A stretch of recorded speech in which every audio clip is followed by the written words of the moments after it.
Hello guys, today in this video I'm going to show you how to turn on remote desktop in Windows 10 PC or laptop. So guys, if you want to turn on remote desktop in Windows 10 PC or laptop, so very easy. Firstly, click on start, type here view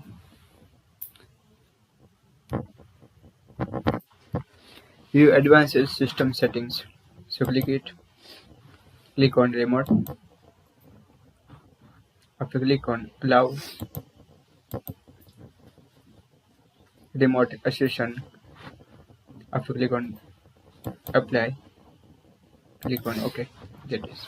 So guys, this is very simple and easy method if you want to turn on remote desktop in Windows 10 PC or laptop. Thank you for watching this video. Please like, share and subscribe to my channel for latest update. And please comment this video. This will have note. Thank you for watching this video.